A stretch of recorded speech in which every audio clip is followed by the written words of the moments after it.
Fellas, how we doing? Playing Awakening. Is that right? Yes. Awakening Lunatic Plus. We're in Chapter 6. But what happens in Chapter 6? Hold on, I need to... This music is actually, like, way too intense. It was super good. You know, super hype soundtrack, but actually it was extremely intense. So, I need to maybe go a little bit with that. But yeah, where are we? Okay, hold on a sec. How do I get Flame in Awakening? Good, actually. Hold on, let's try it. Imagine we could, get Flame in Awakening. Right? How would that work? How do I get Flame? How do I return to the main menu quickly? Do I enter a map and then bookmark, or what? I don't really know how to do it. I guess I can control R, right? We could figure this. Control R the emulator. My computer's pretty fast. I think the emulator loads pretty quick. Was it new game? Obviously the plus, right? So we gotta make Flame. How does one make Flame? So this is what we should have done to begin with, right? Oh, voice. I was like, what? Okay, we need to... Which build? I don't think this one. This doesn't seem very Flame. It's rather close. I don't know. Small? It's got, like, the pigtails. We can see no eye patch for Flame. Give Robin Flame hair. We gotta hide the ears, right? That's step one. Whatever hides the... Okay, there's nothing that hides the ears in this build. Right? This build is just completely and totally inappropriate. It's like... Kinda getting there. I don't know, really. I don't know. The hair's too short. Hard to do. Am I right? Dang. Maybe? Hold on. There's bright green. This is like not even close to Flame. I'm gonna be real. Yeah, it's too tricky. I don't know how I could do it. Guys, welcome in, Septi. Welcome in, Fire Emblem. Flame over Robin confirmed? Probably, yeah. Robin can't be Flame. Sounds horrible. Guys, welcome in. Quentin, glad to have you in, by the way. Rockard the Third with the first. I forgot to actually, like, welcome people in, and the VOD viewers, too. Thanks for what we're doing. We're playing Lunatic Plus, the hardest difficulty, Fire Emblem Awakening. And we're on Chapter 6, right? Should be here. What was I doing with my life? Actually, I was pouring a coffee. I'll go to the map. Oh, we have a Master Seal. That's the point, right? We have a Master Seal. Where is it? Found it. Found the Master Seal. We also have a Tiki's Tear. We have a Seed of Trust. A bunch of other stuff. How many units will die this time? I don't know. Well, last time we completed the map, it was actually, like, totally fine. Right? Should be okay. I don't think it'll be that tricky. But yeah, I actually gotta pour out a coffee real quick, and I'll be right back.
Okay, I'm back. Let's talk about the promotion. Right, we have a Master Seal. Now, who can legally be promoted? It is... Shamir can be promoted, Lissa can be promoted, Crom can be promoted.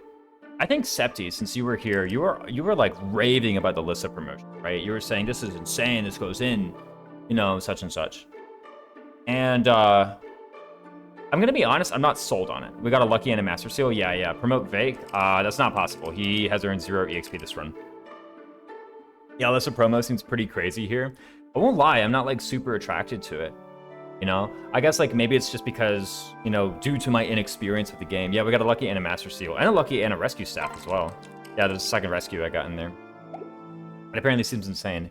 Maybe due to my inexperience with the game, I simply don't appreciate properly enough actually just how good it is to have someone capable of using tomes. You want a competent tome user. Okay. Because that's what was told to me, is that, like, I just want someone competent with tomes. Perhaps it's just something where I didn't really believe it, because I was like, tomes suck, right? I mean, because Crom can't really wield them. Obviously, you can get by without them, but they seem pretty good. Someone competent with an Aegis weapon. Yeah, I mean, like, with the frequency that, like, Aegis and Pavis, or, like, rather just Pavis, I guess, is showing up, because that's really the relevant one. Since Pavis shows up pretty frequently, it'd be nice to have somebody competent with an Aegis weapon. You yourself bumped into a lot of situations of enemies where tomes and bows would have been a super easy solution. Yeah, but I got through those. But if you're just saying, like, it's actually just easier to create this, then I can believe it's actually just easier to create this. So the issue is the Lissa promo versus the Shamir promo. Probably pretty obviously the Lissa promo, right? Rob can use tomes, the Dreadfighter DLC class. There we go. Let's take a look here. Another good argument against it, frankly, is that, like, you know, promoting Crom, it gives me a lot of strength in this chapter, but it also, like, actually legitimately garbages his EXP gain for a short bit. Lonku Master Seal for fun. Once again, he's earned, like, 32 EXP. Doesn't mean tomes, and she can get EXP from staffing anyway. That's true, that's true. Even if all I need is, like, staffing, I could just do that still anyway. I guess it's implied, therefore, that I had to be promoting to Sage, right? You legit want as many unpromoted levels out of your Crom? Yeah. I've been told to prioritize some long-term there. I won't feel the very natural choice. My vote is Sage Lissa, yeah. I won't lie, the very natural choice to me was just to promote Crom, right? Like, just to go ahead and get that over with. Like, I get 8 EXP per kill anyway. Like, how bad can life be? Rally Magic and easy Tome Fair? I don't know about easy Tome Fair. We'll see about that. Right? Ta-da! Says Lissa. Do you have any second seals? I don't have any second seals. There is the Renown Shop that I could legally open up the Renown Shop now. I just woke up after sleeping nearly all day. I just started going live. What are we doing? Playing some Lunatic Plus. Hope you rested well, Mecca. Get well soon. You will get Tome... I will get Tome Fair. Awakening Staff EXP is super generous. I will get Tome Fair, they say. I wish I could do like a series-long / prediction on whether or not I will get Tome Fair. We'll see about that. Right? What's going on here? Oh, we have barracks events. We might as well just go ahead and get this. And pass it to Owain. Owain? Listen in. What's Simia giving me? Come on. I haven't tripped in at least an hour. Monko. I'll keep in mind you can forge at this point. Oh, that's true. Resolving the whole tones with bad mind thing is something you can do now. Isn't that what we did in the Let's Play Tome Fair Owain? I think it was. We definitely made him a sorcerer. And did something with that, right? And I think I do remember... Crom and Simia's relationship has improved. Whatever you do, do not let him talk to women. He is marrying me. Or marrying Shamir, rather, right? So... What's going on here? I don't even know. Wow, that was useful. Whatever, I wasn't really keeping track of what's going on. Oh, I guess Crom and Simia can't get it. I mean, like, why not? Like, as long as it's not a B support. If it's a B support, I'm in trouble. As long as it's a C support, though, I mean, this could, like, theoretically be useful. Get some extra, like, speed or whatever. Archer, Robin? No. I mean, like, Archer is one of Shamir's worst classes anyway, right? So I'm not going to do this Shamir into Archer. Pretty bad. But, you know, I don't know. I think I just saw, like, a hairdo and a hair color, and I was like, oh my god, I can make Shamir, so I made Shamir. Yeah, my Dark Flyer Simia became a carry after promo. Sheesh, man. We'll see about this Lissa. We'll see about the Sage Lissa. I can purchase a tome. I think I have, like... Don't I have some money left over? No, I sold the thing. How much money do I have anyway? I have 1,839 gold. Not a lot, I'm going to be real. There is a... Okay, I can purchase a fire tome here. I can also purchase a wind tome. Isn't purchasing a wind tome and forging a wind tome, like, way better than any of that? Like, I have a feeling, like, wind just seems really good, right? Like, I mean, okay, yeah, whoa, it's less might, but it's also, like, flyer effective, right? And it's got more hit. That just seems, like, way good. Wind is amazing. Yeah, this seems, like, really strong. Way stronger than the fire. I mean, whoa, okay, way stronger than the fire. Maybe I shouldn't be so dramatic. Forge Wind is a very good spell. Also cheaper. Yeah, cheaper. Yeah, it's cheaper by 90 gold. You know, which probably means the forges are a lot cheaper, too.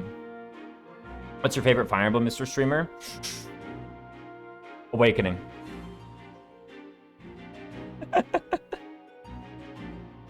Right? Oh. Holy crap. I'm fine. My shirt's fine. But yeah, no. Whichever one he's currently playing, our cult's figured it out. Right? There we go. Whichever one I'm currently playing, that's my favorite. Awakening with its broken game balancing. Hey, maybe. From what I've heard of Awakening, this seems to be the game where, like, your player options are, like, I don't want to say most well balanced against one another. Me with Pokemon games, to be fair. Yeah. But my current impression of Awakening, I haven't really played it that much. I don't have tons of experience with it. But my current impression with Awakening is that the player's options are relatively well balanced against each other. I could just be outright wrong. Maybe there's just some things that are just so much obviously better than other things that you should just those. But you know, it's not. There's nothing I've observed so far, which is at the level of like 3 Houses Wyvern Rider, where like 3 Houses Wyvern Rider is just so much obviously stronger than everything else by a lot. That going for anything else, it just seems like I legitimately feel like I need to contrive some excuse to not go Wyvern Rider whenever I'm playing 3 Houses. Yeah, Awakening classes are like.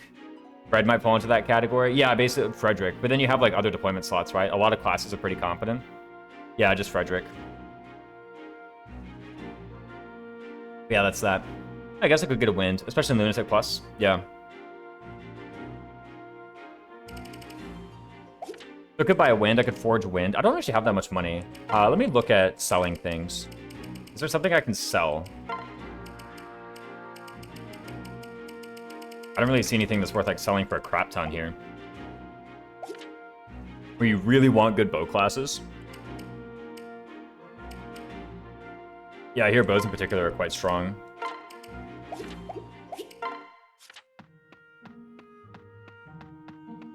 How much does it cost to forge a wind? Do I own a wind? Hey, here's one. Do I own a wind? No. Do I own a fire? Let me just see how much it costs to like forge a fire. So I could probably end up like forging +2 might in a wind or something. It doesn't seem like too bad. Right? Done with armors for why sell the hammer? Sell hammer, how do you oak out things with bake? Opposing axe? Yeah, I'll just find an opposing axe or 2. Right? But apparently I'm through with hammers for a while. Also, I feel like by the time I end up finding armored enemies again, I could probably just like use a tome for it, or use a rapier, or use anything. Like surely I can come up with something that works, right? Like I trust Cat on this assessment as well, right? It sounds correct. Hammer's still good because Aegis plus. Oh, true. What if they have that? Don't I earn another hammer rather quickly too? I mean, Mecha has a good point. How do I Oko things with Vake? How does Vake do literally anything without this hammer? Ask Cat. Cat seems pretty convinced that the hammer is not needed. You know? I'm sure there's a guaranteed hammer somewhere eventually. I remember there being a second hammer, like, relatively soon. Cher shows up with a hammer the next chapter with armors. On the next main story chapters with armor, do you just get a hammer? Yeah, sure. I don't remember when exactly she joins. I don't think she joins in preps. I think she joins on, like, player phase, turn, something or another. Beast killers are super valuable at this point. Yeah. Have I had the opportunity to earn a beast killer yet? I don't think so. If you get any, I would have had to Anna shop into one. I'm fine selling the hammer. How much is this worth? 850.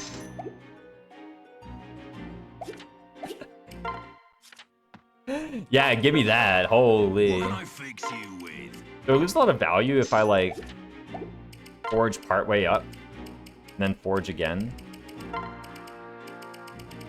Yeah, give me this.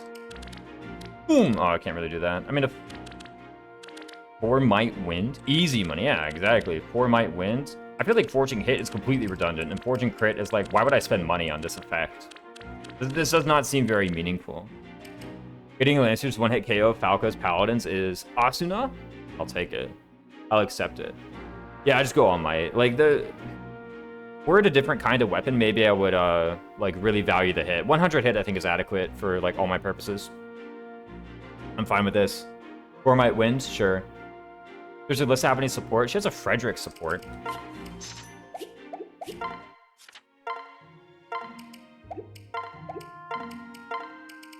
And a C-Sport with Shamir.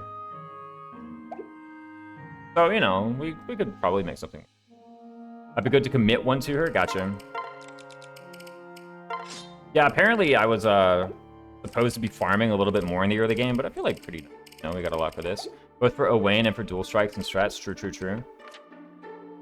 Go ahead and, I don't know about getting to the map, but we can see. Do I need to purchase any tonics? I mean, like, maybe. We have 1 strength tonic and 1 defense tonic, and then we also have a Tiki's tier, right? So maybe if I just identified the Tiki's tier here. And yeah, there's someone sitting on the strength defense tonic. Mage gives +4 magic minimum, if I recall correctly. There we go. Good Rickon. True. Do I have Rickon? I think I have Rickon, don't I? Yeah, I have Rickon right here. Oh, and +1 luck.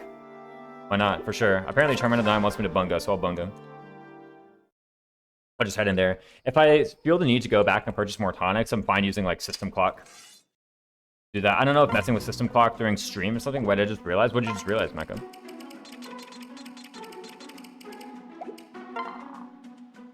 Chapter 6, and you got a Master Seal? Oh, yeah. Anna broken? Anna quite good. +4 magic, +2 skill. I mean, like, still +4 magic. I guess, yeah, maybe I would have wanted speed. Thought I gave speed, but that's Fates, yeah. That's Fates. That's, what, Umyoji or whatever? Or not Umyoji, but Diviner, I think, right? Diviner? Yeah, Anna's quite good, I think. So, should be pretty nice. There is Gaius. We get oh, we get Pan here, actually. Right? Isn't Pan pretty good? Last I heard. Umyoji Diviner is basically Mage Sage, but speed instead of skill. Not bad.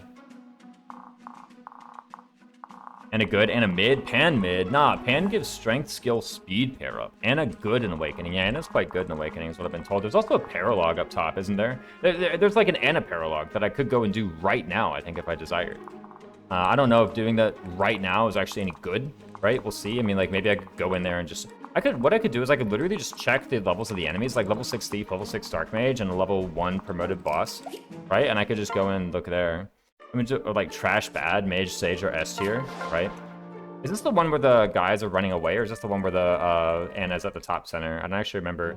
The generics in the last map are level 6. These guys are level 6 as well. And there's still a promoted boss, right? I don't actually know.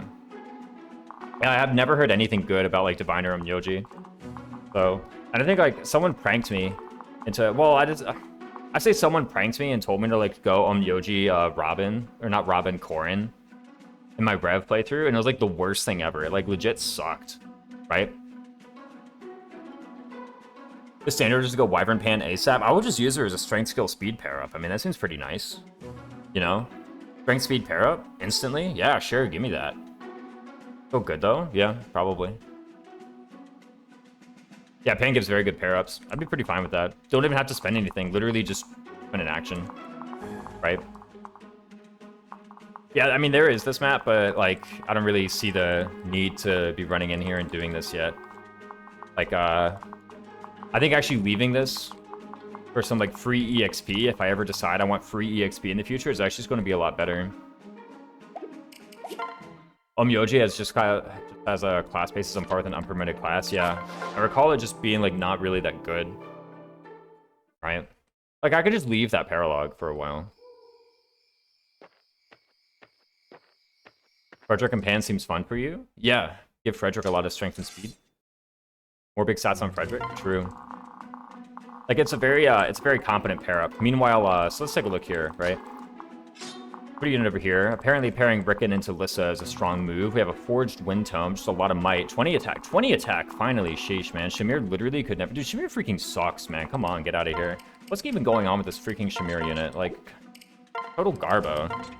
Get a hand axe. I hear this weapon's kind of good. I've been told, at least. The 2-use Silver Lance, I mean, maybe. There's also a Shock Stick. Shock Stick is actually really funny, right? Isn't Shock Stick, like, freaking hilarious? Everyone's rolling on the floor laughing at the Shock Stick. Probably Sully is worse than Sumia. I don't actually know, though. They both seem pretty bad, if I'm being frank. Toxic is one range. Have Shamir learn Hunter's Volley. To be honest, this Shamir could probably, like, benefit from it, from Hunter's Volley. Finally, I found the game where Hunter's Volley is good. Right? This Shamir sucks. Like, legitimately. Bench Shamir. No, I'm never benching Shamir. Remember, Discipline Access will always be good? Ooh. Wait, why is that good? Toxic goes in if you get to level 15 Falco. Level 15 Falco? Oh, because of Tome Fair, and then you can rescue stuff, right? There we go. I could keep a use of it. Or not Tome Fair, Lancer. You know what I mean. He starts with no weapon ranks? No weapon ranks. Holy moly. Can you imagine?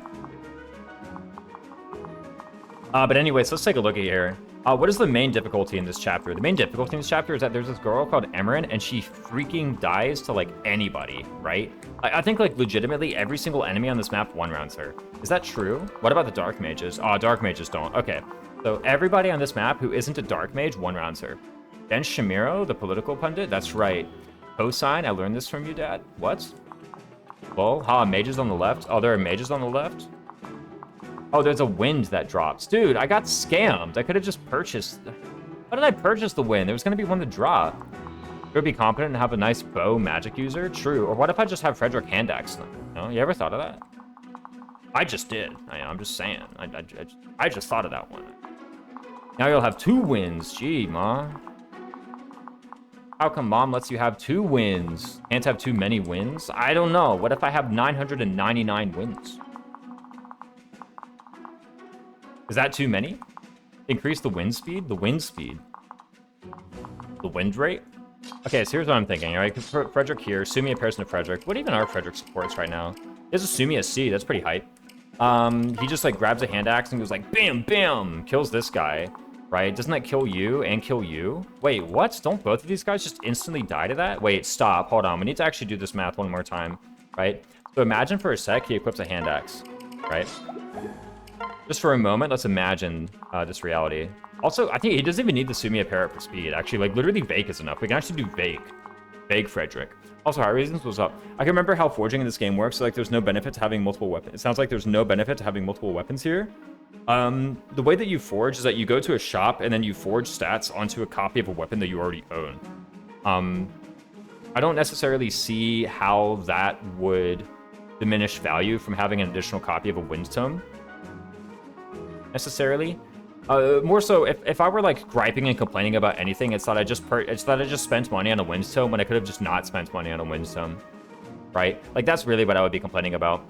I think Fates requires you to consume an equivalent. Oh yeah, like compared to the Fate system, where yeah, like having an additional copy of something is like, you know, really it's required for it. I think yeah, compared to Fates, the extra Wind Tome is like certainly less valuable. Whereas if this were Fates, then purchasing that Wind Tome and then like getting this Wind Tome drop would be pretty good, right? Fates is an exception, yeah. The benefit to having extra copies of your Wind Tome is that your Wind Tome is going to break and then just have a Wind Tome. Okay, truly the actual benefits having purchased a Wind Tome in the moment that I purchased a Wind Tome is that I can use a Wind Tome right now, right? So, you know. Yeah, and then Fates obviously operates very differently because of the durability, right? Like, that's the actual advantage I earn, is that I literally have a Wind Tome today. I can walk down and, like, use my Wind Tome, like, right now if I desire to, right? That's the actual advantage. Right? So, and look at this, 2 Pavis guys, man, this Wind Tome is instantly going in, right? Buy Rex Caliber. I could. Later, right? Like, whenever I get to that point, I'll actually consider it. You know? But yeah, I don't know. There's some, like, pair Rickon into Lissa type of plan here. There's an angle where I pair Crom to Shamir, and then I go here, and then I swap, and then I kill this guy. He doesn't have counter or anything, so that seems pretty good. I guess you do have counter. Let's actually see whether or not that's, like, dangerous or not. 19 speed, huh? I mean, I guess, like, we maybe take some damage here. What if we just Killing Edge crit? What's up, Atano? Glad to have you in. But literally, by the way, this, like, Vake pair into Frederick thing is looking quite strong, isn't it? Because he literally has the speed to double everybody, except Gaius. You know, he can't double Gaius, but I don't actually really care about that too much. Also, okay, I was about to say, I think he just one-shots Gaius, but that's not true. That's literally not true. He doesn't just one-shot Gaius. Let's talk about the other guys here. Okay, so we have counter, but I would just be attacking this guy from a distance. I gotta attack him from here. If I attack him from here, that actually seems quite strong, right? So do I kill him? 37 plus 10, 47, so I need 48, so I need 24 attack. Yeah, I have that, right? So Vake pairs into Frederick, and then Frederick goes here, one-rounds this guy. I don't even think I need to do the math on whether or not he one-rounds you or one-rounds you. I'm pretty certain he just does it. So actually, Frederick turn 1 running here, just instantly one-rounds this guy, right? And then instantly one-rounds this guy. It doesn't kill Gaius. I don't know if that's, like, important for anything, right? Like, oh no, Gaius lives, but we'll see. Meanwhile, I go down here, I could Killing Edge this guy. The Thief will come up. Either we hit the Thief and take a counter, or we crit the Thief, right? Like, one of those 2 things will happen. Or we could dual strike. Like, actually, there's actually a lot of possibilities here. Let me take a look at Crom real quick. Let me kind of examine my options. I am rather attracted to the idea of using the Tiki's tier this map, since I'm not really able to promote. Although next map I hear is pretty tricky to do. Crom can one-shot Gaius, which can be helpful. Oh, it's helpful to use Frederick to not one-shot Gaius, or is actually just helpful to one-shot Gaius? Maybe it is actually helpful to just one-shot Gaius. I don't know. Like, getting the secret book seems like it would be kind of cool. Yeah, we could do that. Really, what's kind of sus is this right side. Even though we have this promoted Lissa, like, actually, then what? Like, what happens then? Like, I guess she's, like, kind of quick, but she's actually still getting doubled by this Thief, right? That's an issue. Don't kill Gaius, you need him? Okay, gotcha.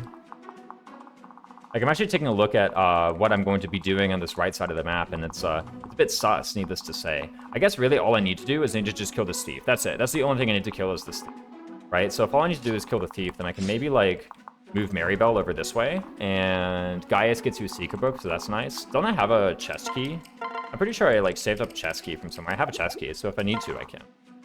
Right, like if I need to use a chest key on this, this is probably one of the less valuable chests. If you're getting doubled, usually recommend changing your stats to not get doubled, though not always. Yeah, so what would I do? A Lonku pair up into Lissa?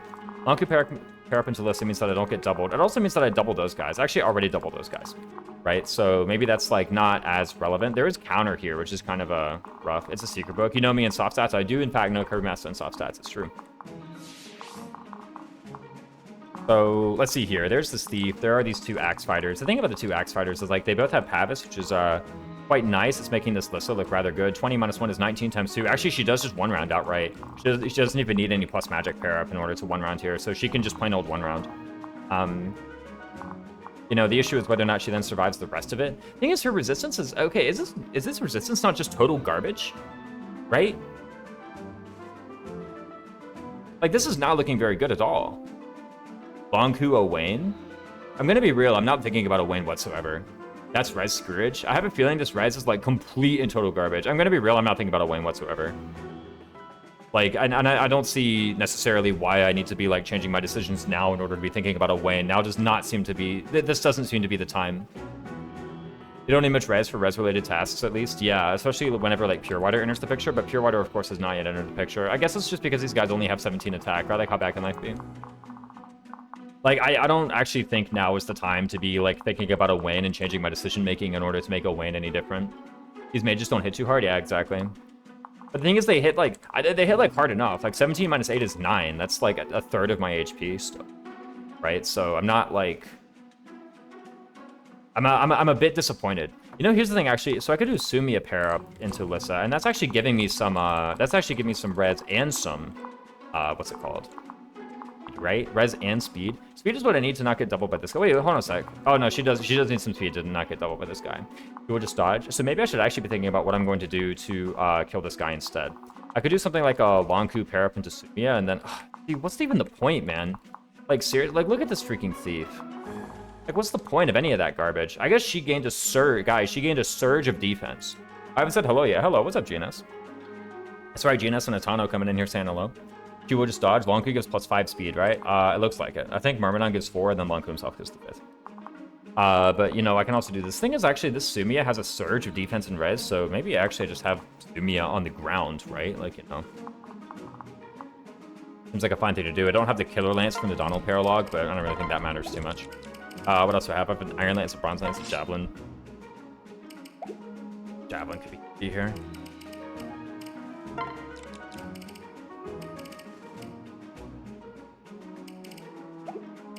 Just look at my options, and frankly, none of them look very enticing. Iron Axe, Hand Axe. Oh, Vake has no weapon. Sumia on the ground is funny, but you don't have a second seal for it. I mean, you know what I mean. Like, in the lead position, like, she's actually just here fighting, right? Like, she has the defensive res. No? Funny one, though. I'll take it. I'll accept the comedy. And then meanwhile, what? So here's the thing, right? Like, we do have this thief, and this thief, like, can, like, kind of scrap. Alyssa is one-rounding guys here. What if we put up someone whom the thief actually legitimately one-rounds, and then the thief can go and, like, one-round that guy? Meanwhile, Lissa can maybe, like, I can do, like, a Sumia Lissa pair up. Like, Lissa can maybe pair into Sumia here, go, swap, kill this guy. Not really that good. Like, look at it, man. Like, go here, kill this guy. And then you run up. You do some damage to me. Not a lot. You do some. 28 minus 8, whatever that is, 20. And then that actually doesn't kill here. And if I put someone whom this thief one-rounds, then hopefully the thief should actually move first. He one-rounds the guy, whatever. Lissa fights this guy. I don't know if she one-rounds or not, but she fights that guy. It looks as though she doesn't because it'll be 14 times 2. 14 times 2 is just 28. That doesn't quite kill. But then she can walk up and I don't really know what's going to happen with this thief, right? Like, I mean, maybe Sumia feed. No, Sumia would be in the back position in order to give Lissa the movement required in order to kill this guy. That's what would happen. Another thing I could do is I could use one of these rescue stats, 14 by 2 with what pair up with Sumia. The reason for Sumia is because I want to pair up into Sumia so that I can just attack this guy. See, the thing is, maybe I'm like tunnel visioning a bit too much on this, but the thing is, like, I am seeing these fighters and literally she just one-rounds both of them today, right? So if she hits one of them on player phase, and then this thief doesn't attack her, maybe by having a thing here, then she can get the other fighter as well, and then she does 14/2 on this guy, right? So certainly she is 6 points away. Like if she had a pair up, then like from a mage, like if she had a plus magic pair up, then yeah, she would run around this guy. But the thing is, she would then not have the speed required to not get doubled by this guy, and it wouldn't be able to manipulate this guy like going somewhere else, right? I would be sacking somebody for that, but you know, I mean, it's probably worth it to kill these guys. It seems nice. Like, I mean, surely I don't need all these jokers, right? Probably one of Rickon or Maribel can just go. I don't need them both. Or maybe that's just not really that good. Maybe I'd rather actually just go here, try and find a way to... See, the thing is like, if both of these guys move, if one of these guys move, if it's like, I player phase, kill a fighter, and then the other fighter moves, and then this fighter, and then this guy moves and attacks me, then Lissa lives. That's the main point, right? Like, that's really the main idea here. However, if both of these guys move and then attack me, then there's a chance of death. So I'm actually rather excited by the idea of...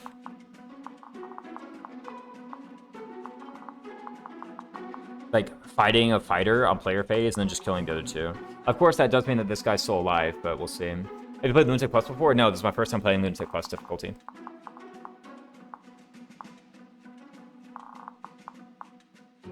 Like, this thief totally one rounds Longku, and I'm frankly not very impressed by Longku so far. I guess he's okay, but, you know, he's not, like, amazing or anything. Like, kind of exists in my mind. Or I could put Muriel on the ground, right? So Muriel could be on the ground. I think it's like, this guy's like totally non-threatening. I don't actually care. Kill the thief, let Longku live. Okay. Muriel's pretty unimpressive. Did Lissa get a C-support with Maribel last map? They're fast support, I think. Lissa, these are her supports. She has Project B, Shamir C. She did not get a support with Maribel. And again, it would need to be a plus speed support. Whatever the support is, if it doesn't give plus speed to disqualify her from being doubled by this guy, then I'm not interested in it, frankly. What do you think of it so far in comparison to regular Lunatic? Very fun. Obviously much harder, but very fun. I liked regular Lunatic as well. Maribel is speed and magic. I didn't realize Maribel is speed and magic. If Maribel is speed and magic today, then like, what if that's just what I do? Thing is, like, that still makes the attack possible. Is that true, that Maribel is just speed and magic right now? And res? Speed and magic and res, really? I had no idea. Wait, Troubadour gives all three? What?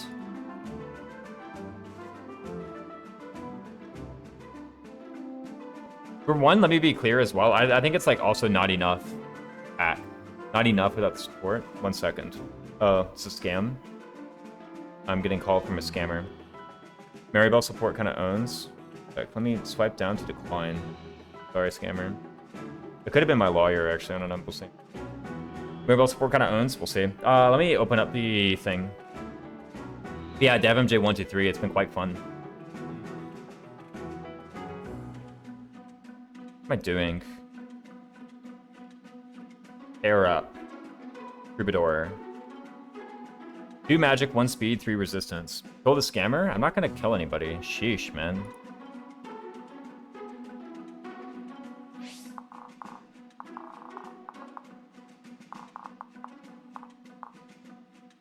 Kinda harsh, don't you think? That does still let me get to the spot. It does mean that both of my staff users are, like, you know, up in the enemy's business. Maybe the scammer was Valdar, you never know, trying to distract you. Counter-scam the scammer? True. Can I interest you in a subscription to twitch.tv/OriginalRaisins?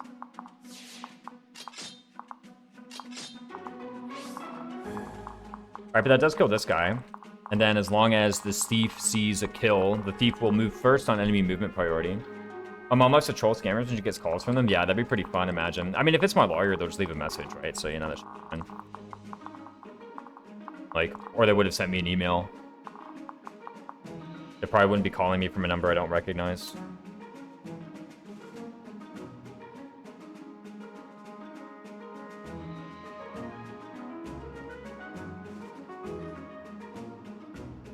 What?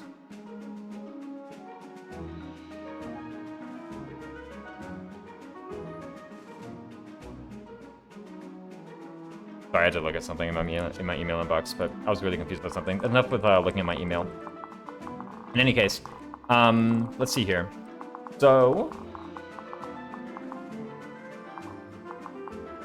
it could be possible, but then both of my staff users are just like really far forward, not in a good position. Up with the Prime sub, holy crap! Speaking of subscribing to twitch.tv/OriginalRaisins, thank you so much for the 7 months, Cat. Let's see if they get it correct. Meow. Meow. Says Samantha. Mega B Apostle, thank you so much for the follow. Yeah, if you had a C support, I think Lissa would avoid getting doubled and one more KO the mage, but I think without support, it's not as profitable. Yeah, I mean, it's looking kind of better to just use Lumia in order to avoid getting the double. I mean, here's the thing, is like the 1 speed is actually enough. Like, it's currently giving 1 speed. And the 1 speed on the pair up is actually enough to avoid the double because I have 15 and the thief has 19. Right? And the doubling threshold is 5. Therefore, like, it would actually be enough. But actually, with the thing, isn't it only... Hold on, how much magic is it on the pair up? Troubadour is 2, so with the C support, it would be 3. Right? And let's take a look at this. Let's say here, wind plus 3, so 23. 23 minus 6 is 16 times 2 actually doesn't kill. Even with the C support, actually, it doesn't kill. She needed +1 magic for that to work. One other option is Tiki's Tear. Legitimately, Tiki's Tear is an option. If I do the Tiki's Tear, then I actually do 1 round KO the mage. I lose the Tiki's Tear. Man's a living calculator. That's right. Gotta have you back in Omega B Apostle, by the way. Yeah, it's 1 short on that if I do it that way. Isn't it? Yes. 23 minus 6. Wait, no, 23 minus 6 is 17, isn't it? No. Yeah, with the C support, it's actually enough. I made this statement and it was just totally wrong. Hey, Raisins, how's it going? Going well, Omega B Apostle. Wait, it's only... Yeah, it's 3 magic. 23 minus 6 is 17. 17 times 2 is 34. So I was wrong.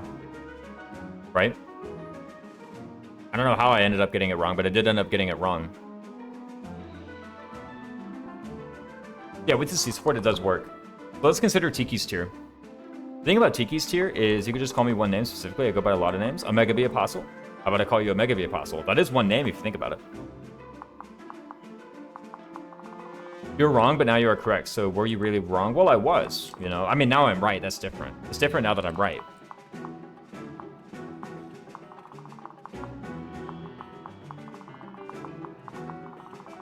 Okay, let's think about Crom, what he would be doing. So he would go down here. He would instantly one-run this guy very easy. There's this guy who has counter. It's kind of annoying, but like, how annoying is it really if you think about it? Guy doesn't have counter. He does have Pavis. So basically, Crom will be going down here. He would completely take care of this. How much damage would he take from this guy? An unknown amount. Probably not really that much.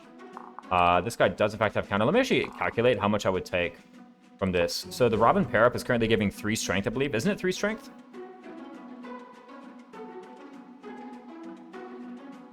Yeah, it's 3 strength. 1 from the Tactician, 1 from the C support, and then 1 from her having 10 strength. So it's giving me 3 strength. So it's actually 29 attack. 29 minus 3 is 26.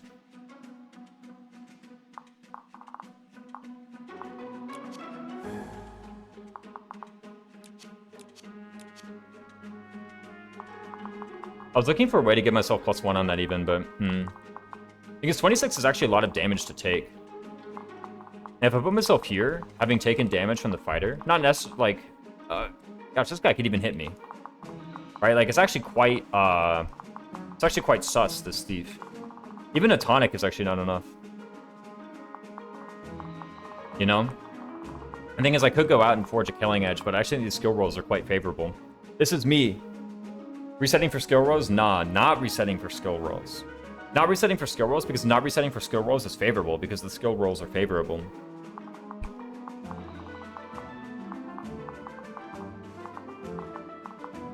One thing I could consider doing instead, never mind. I was about to say one thing I could consider doing instead is pairing Frederick into Crom instead. Right? Having this be a Frederick Crom pair up, killing everybody down here. And then Shamir somehow finds a way to kill these guys. But that doesn't work because Shamir sucks. Right? Like, that just doesn't work.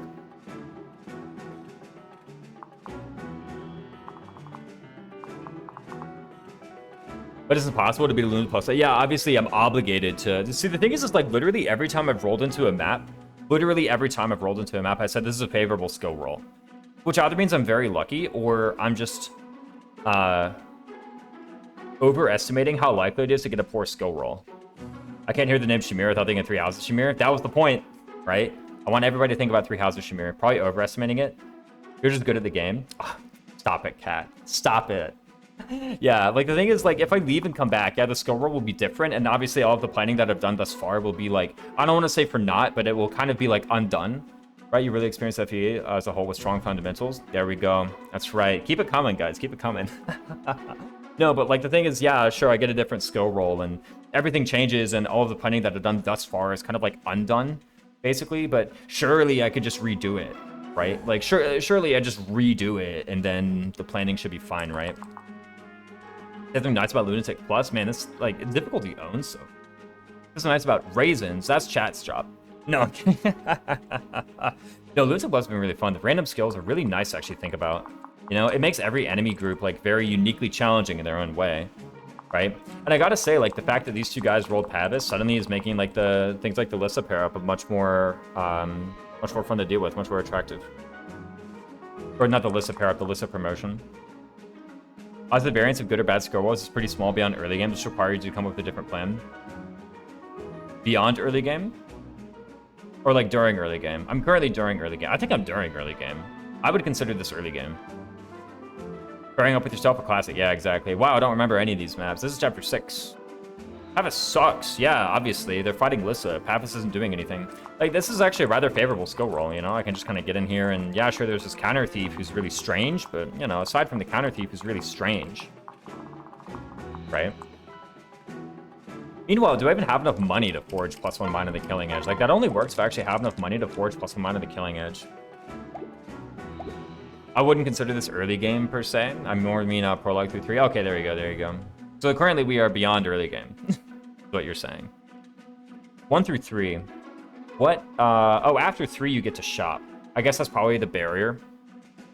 That's like your not arbitrary barrier, because obviously there's like a very distinct quality, but that's the quality that makes it different.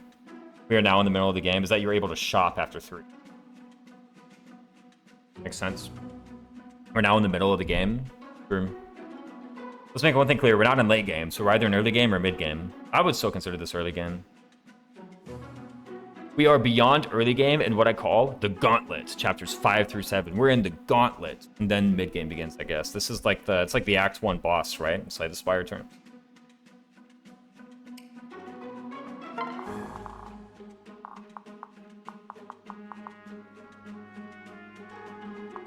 Yeah, at that point, you can just, like, in particular, you can purchase tonics, right? To address the problems the enemies present you with. Yeah, so we take a look. The thing is, like, these skill rolls are so favorable, with the sole exception of this one guy who rolled counter and is, like, kind of ruining my day. Right? Because I'm literally 1 short on a kill. I didn't get A-rank swords. Imagine if I had earned A-rank swords. That would have been crazy. Right?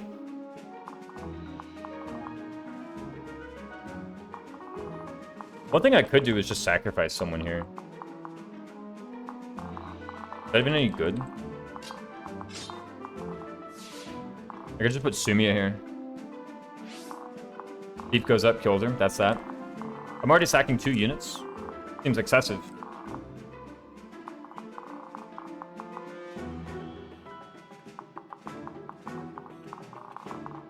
The thing is, like, I'm already so enamored with this. Okay, actually, let's think about this, because I'm like, oh, I'm going to sack someone to get the thief to move up so I kill these 3 guys. Suppose I kill these 3 guys. Then what, right? Like, actually, then what? Okay, thief is up here. Lissa can move back to attack the thief. Now, if Lissa moves back to attack the thief, how much damage is that dealing even? That is dealing 23? Only sack Maribel. No, I'm keeping Maribel. Maribel seems rather good. I am doing 23 minus 1. That's 22 damage. He's left at 7 HP. I don't know how much damage my guy dealt to him on the counter. I could probably do 7 to him with like a fire from Maribel. Like imagine it's, not Maribel, Muriel rather. But imagine Muriel puts away the Thunder Tome and has a fire equipped. I understand that the 11 use Fire Tome is maybe rather valuable. What can happen is Muriel can go here with the Fire Tome equipped. How's the map going, Raisins? I'm still in preps. Currently my biggest problem is that this thief has counter and I'm literally 1 point short of killing him. Is that even true? No, I'm actually several points short of killing him, aren't I? Yeah, because he has 29 HP and 3 defense. Oh, no, I am actually 1 point short of killing him, legitimately. 10 out of 10, I came at the best time, that's right. You always do. What about Vague pair up? Think about it. What about Vague pair up? Because Vague pair up is +4 strength. And the thing about +4 strength is, if I do +4 strength, then what do I have? You know? Doesn't Vague support Crom as well? Man, oh man, he does. So the awkward part about doing Bake... Okay, here's the benefit to doing Bake pair up. The benefit to doing Bake pair up is I go down here, I give Crom +4 strength, right? Now, after Crom gets +4 strength and a tonic, so he currently has 40 attack, and then with the... Or not 40, 30 attack, and then with the tonic he goes up to 32. 32 minus 3 is 29. That instantly kills this guy. Just one-shots this guy. So very easy, right? Very easy if I just do it that way. That's the benefit to the Bake, is that this kind of problem, which I had immediately identified as being a problem, just goes away, right? What's the downside to it? The downside to it is that Frederick now has only 21 attack, as opposed to 25. Didn't he need 25 attack? How much did he need? He needed 19 plus 5? 24. Yeah, Shamir does not actually give that on the pair up. Unless she does. Wait, I think she does. Do Shamir and Frederick have a C support? They do. So because Shamir and Frederick have a C support, which actually gives Frederick +3 strength on the pair up, which is exactly enough to win around this guy. And then, you know, we already know he has the stats for this. So, like, we can just get in there.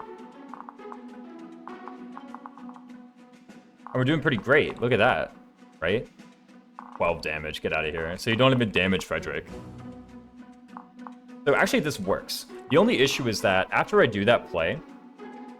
Here's the issue with that play. After I did that play, Frederick and Shamir are over here, and then Crom and Vake are over here. These two unit pairings are actually now, like, very far apart all of a sudden. It will be quite a challenge to, like, rendezvous the two of them. I guess one thing I could do is I could have Sumia in some position, such that Frederick could just move back, transfer Shamir over to Sumia, and then Sumia gives Shamir to Crom, and then Crom moves forward and begins to... you know, kind of like hold this point in earnest, right? That seems like a good way to go about it. Don't forget, this guy will be here, and then this guy will be here. So I don't really know exactly how I plan to deal with this. Maybe like Shamir could even be in the front position, and Shamir will be... I like that strategy a lot, yeah. So I can just have Sumia here ready to like transfer, so that Frederick can transfer Sumia over, right? Sumia can go here, get Vake. And yeah, sure, basically, like, Frederick will have a dead turn, Vake will have a dead turn, Sumia will have a dead turn, but I do transfer people over. So basically, this center is now sorted. To be clear, Vake does give +4 strength to Crom, right? For the moment, it will be, like, slightly more sus because, you know, I have some lessened dual guard chance here, I have some lessened dual guard chance here, so Crom will end up taking some damage. It will be, like, slightly worse in that regard, but that seems fine. Then what? So I think I needed Strength Tonic on Crom for that play, right? Also, what's this? Currently 14 plus 4. Oh, did he just receive a reinforcement of luck and defense? I do remember that. Didn't he receive a reinforcement? 4 strength, 2 defense. Wow, that's insane. Okay, cool. So basically, what I'm going to do is Shamir pairs up into Frederick, right? And Shamir gives +3 strength because, again, 1 from Tactician, 1 from Support, 1 from having 10 strength. Right, he had a surge. Yeah, Crom was feeling lucky. That's right. And hey, that's a lot of defense, ain't it? So I could probably give Crom the strength defense tonic. Let's talk about Lissa getting the tier, right? Because Lissa getting the tier means that the Mary Bell pair up actually does allow her to one around this guy, right? As a Crom pair up, bro. Can't wait for Vake to become a staple on the team as a Crom pair up. Yeah, and then then what?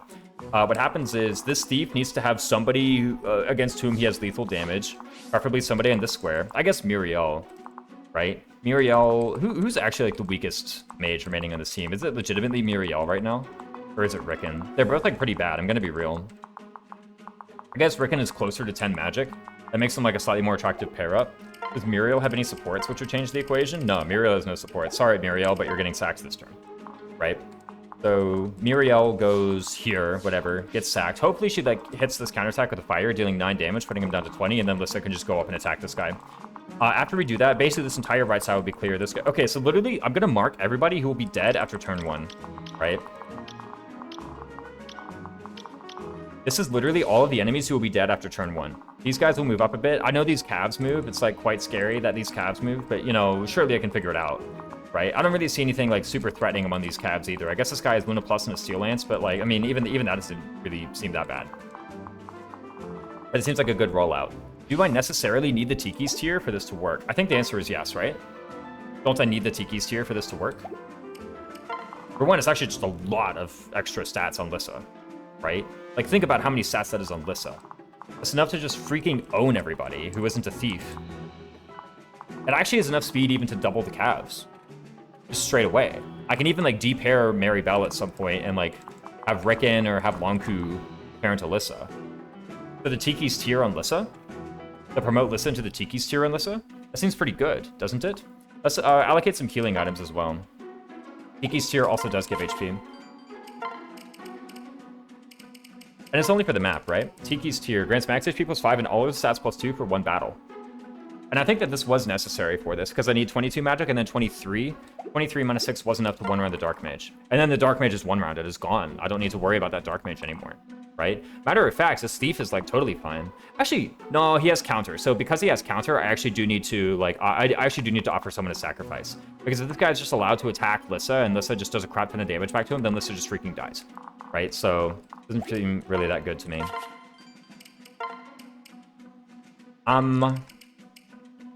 I think it's fine using the Tiki's tier. Strength tonic Chrom, defense tonic Chrom. It does not sack with tonics. Yeah, I did know that one. So its value is lower after this chapter. Exactly. But like I can just purchase more strength to defense tonics. I don't know when I earn the speed tonic or when I earn the HP tonic is really late. Isn't it like military is when you get the HP tonic? And I won't lie, the HP tonic is like rather good. 5 HP, that's a lot of HP, ain't it? So let's just go ahead and use this.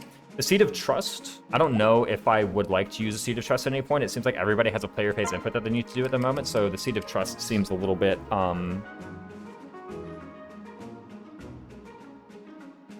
costly. Military shop, which, yeah, it's chapter 16, or I think it's 16. I don't know. Yeah, it's really far into the game that you get the HP tonic. So in any case, I'm just going to go ahead and use the Tiki's here. So, I mean, it's meeting benchmarks literally today on this map.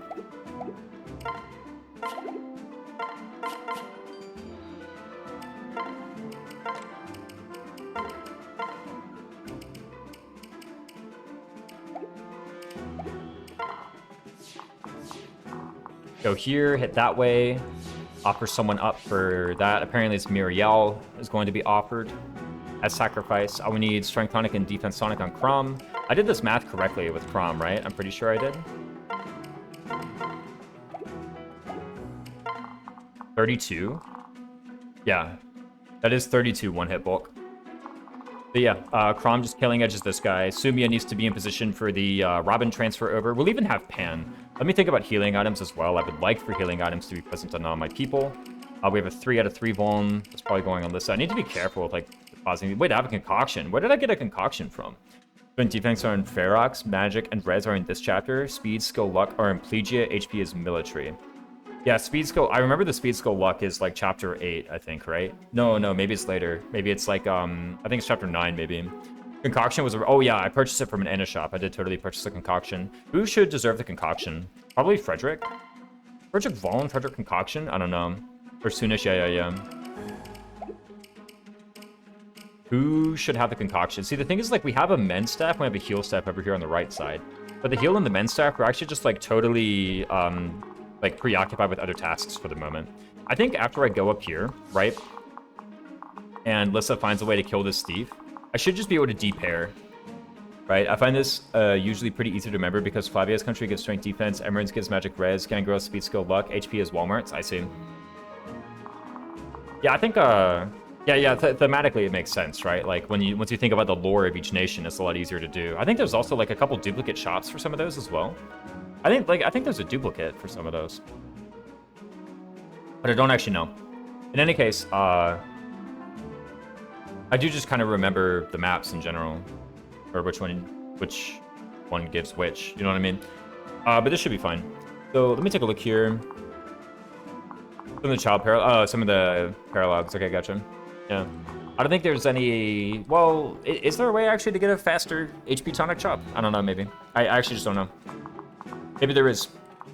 The heal staff and the men's staff will be a bit preoccupied, so I think, see, here's the thing, I say like the concoction should be on the left, but what if the concoction should be on the right, because the parent is going to arrive with the concoction soon, right? Kiel's, okay, gotcha.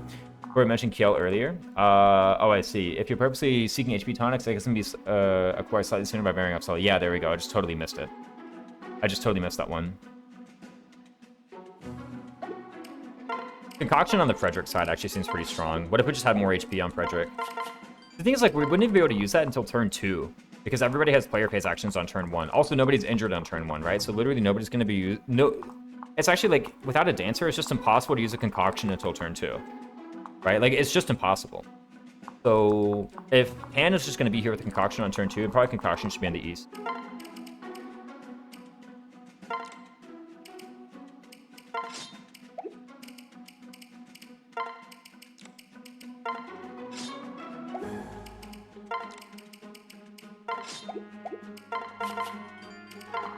Okay, seems like a good plan to me. Let me make sure that Rickon has something. It'd be nice for Rickon to have something, don't you think? Bonku has something. Bake actually cannot have anything because I'm out of axes. Really, the axes are just simply more valuable on Frederick anyway. You can concoction turn 1 without a dancer. Just need a dark flyer. Oh, true. You need a dark flyer. Okay.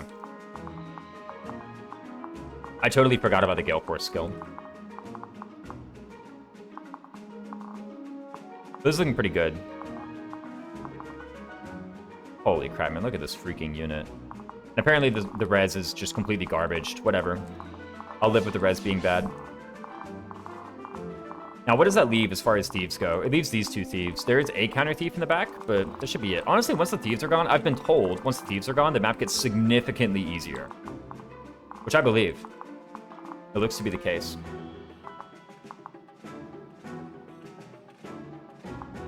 Actually, what about Concoction on Crom?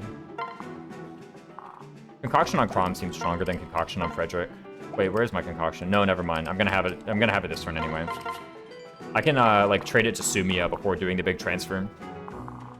In fact, Sumia, or sorry, Pan can actually I don't know, it's more versatile for people to be on the ground.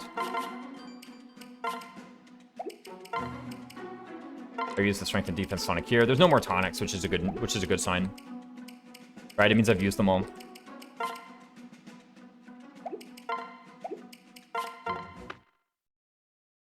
Yeah, Pan comes with a Concoction.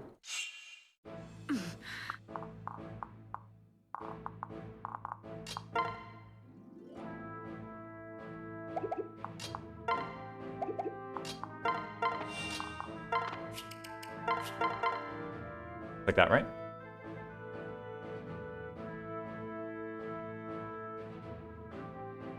The only reason you need to do this whole fight on 3 fronts thing is because the thieves are threatening to open the door. You get the option to just fall back as far as you like. Yeah, I'm sure once I kind of deal with this, I can just kind of like fall back to this like sort of center-left room that my guys are occupying. Like that the rest of my guys are occupying right now and just kind of fight from there, right? Oh, also I have Lucina, or sorry, Marth, who can help, right? Like, boom! Oh, come on. Didn't work. Whatever. Once again, 32 attack. I've done this math 100 times, but somehow keep second-guessing myself. Right, and what happens here? Magic speed res.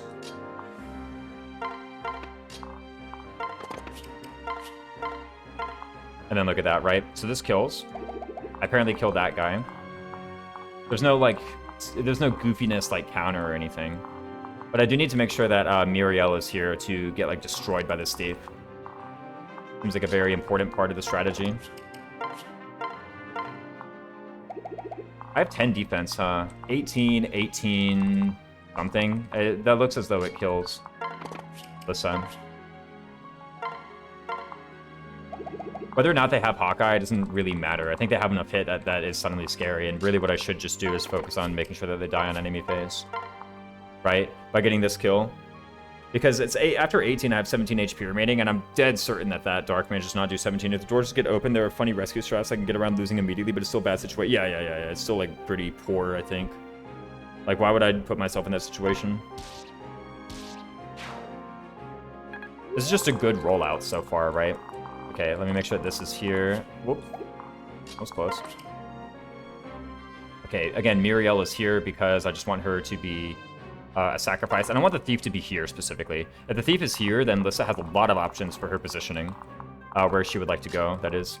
Longku, Rickon, I don't really know where exactly they would like to go. Probably the thing is, like, I want Lissa to be here, so I want to leave this tile open. So, because, you know, the thief is just going to kill this guy. So I want this tile to be open so that Lissa may move here and attack the thief from that tile. I don't really know where else my other units would like to be. I obviously want to, like, maximize the chance of hitting this guy in the counter attack because, like, after Lissa attacks the thief, it's actually, like, not over yet. I guess it actually, like, kind of is over. The thing is just, like, once I attack Lissa with the thief, or once I attack the thief with Lissa, That actually, like, kind of is over if you think about it, because the Thief can, like, attack Lissa, sure, for 11 damage, but, you know, after that, like, so what? Like, I just one-shot in the counter because I've already dealt some with the wind. Right, does he have pass? He actually does have pass, is kind of the issue, so we'll see.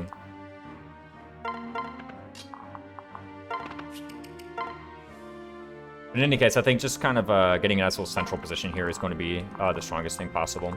Once again, I wanted to go here with you, and this should be enough. Yeah, it's exactly enough. And then I definitely kill this guy, and I definitely kill this guy. This looks like a very strong move here. Right, it gets rid of a counter guy. He had counter Hawkeye, right? Like, I just want to get rid of this guy. So... you have a Thunder equipped for, I don't know, EXP. The Thunder Tome kind of sucks, so just the fact that I can rip it for, you know, like, dual strike seems rather valuable. Like, it's so garbage otherwise that I'd rather just get, like, completely free attacks. That seems like the most valuable thing I can do with a Thunder Tome. Frederick, of course, gets a level up. I don't really know what stats he's going to get, but it should be insane. Yeah, it was pretty strong. No speed, whatever, who cares? He already has enough speed for, like, literally every task he needs to do this chapter. Oh, maybe I should have actually given him the Silver Lance. The Silver Lance would probably be pretty good. Actually, how much does he have with the Bronze Lance? No, he really should have had the Silver Lance. The Silver Lance for, like, one-shotting Thieves would have been lit. But he's not really going to do anything except transfer Shamir over this next turn anyway, so... okay, so where's he going to go with this? 1, 2, 3, 4... Sorry. 1, 2, 3, 4, 5, 6, 7. He's going to go right there. I'm going to put Sumiya...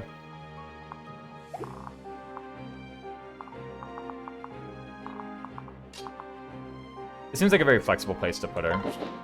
Like, I know that if I put her here, then I'm technically, like, max moving Frederick, but I don't really see any, need to max move Frederick. Actually, I kind of want to max move Frederick to the east just a bit, if I'm being real. I really actually desire that strongly. Let's go ahead and just wait here. Is that true? Hold on. Yep, that's where you can move next turn. So Sumiya is in position for Frederick to do this kind of like Robin transfer business over here. Apparently there's... No, this isn't even like Hex. It's... Or sorry, this is Hex. It's not Anathema. I can't get them... I can never remember which one's which. I'm gonna be real. This seems like a pretty strong rollout. The first thing that should happen is Muriel dies. Nice, we did counterattack. That's excellent. Or, well, we did, like, hit the counterattack, rather. Oh, rip Gaius. F, that's fine. It's just Muriel. Nice XP, actually. Jameer's getting a crap ton of EXP from this duel price. And by a crap ton, I mean, like, 4. Rip Secret Book? No, I still have a chest key.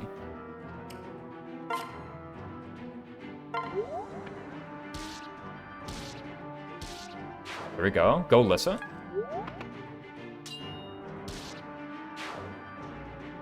Simple as. Secret start? Exactly.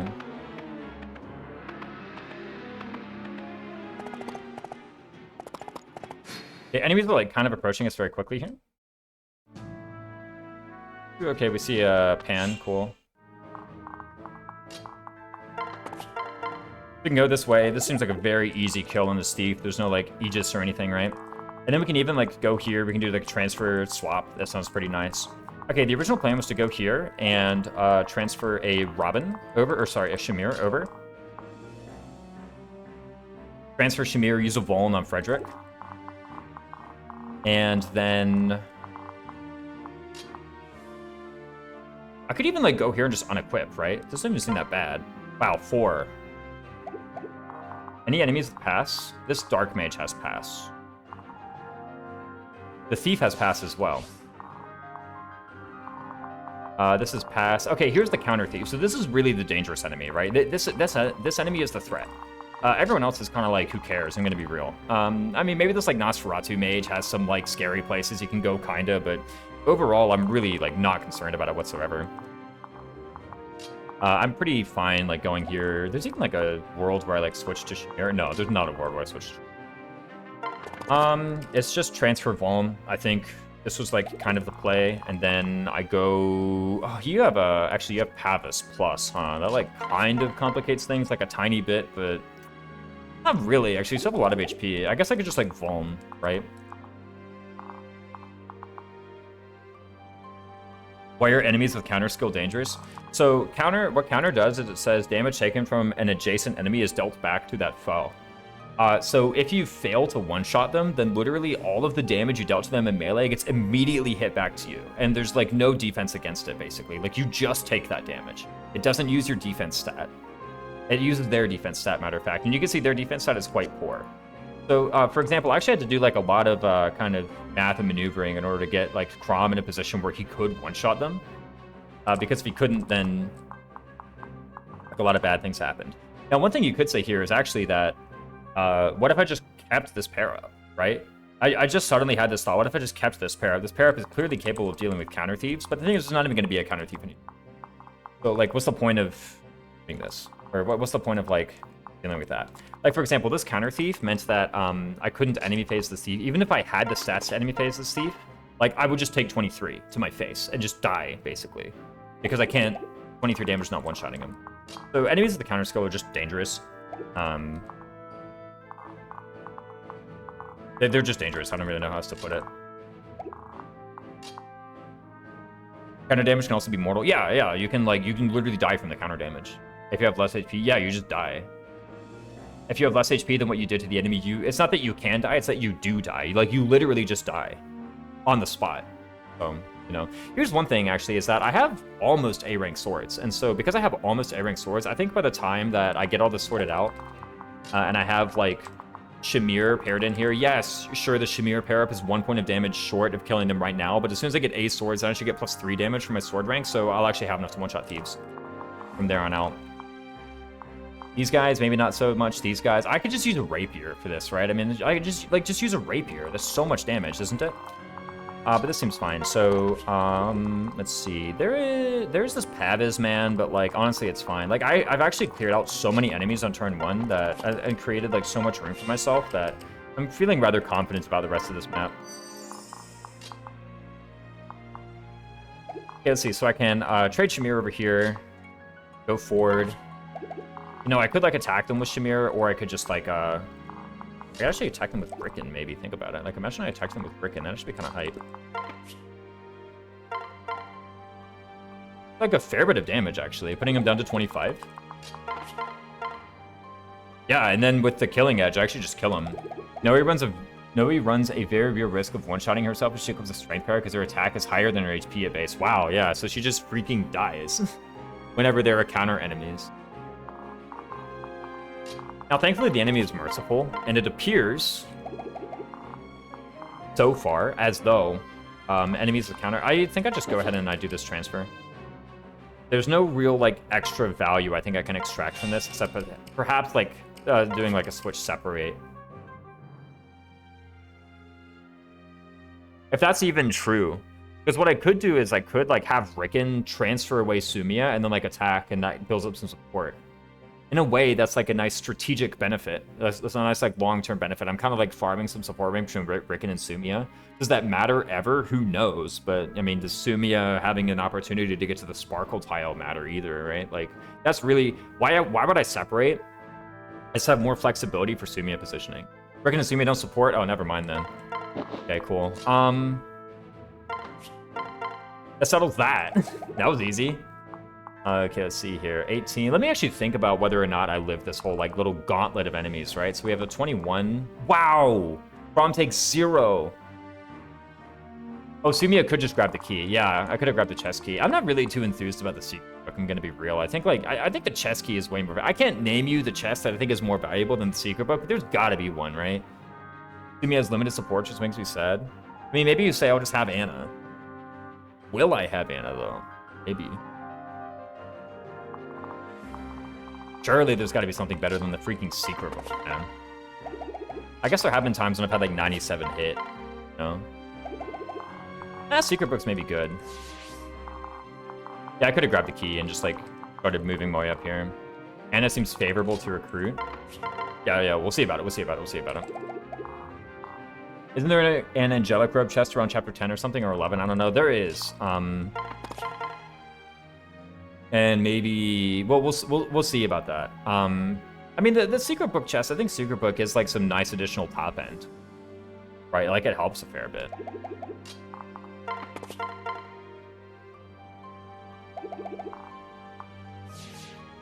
You No, here's the one thing I was thinking. What if actually I go here? Think about this. I go here and I kill this way.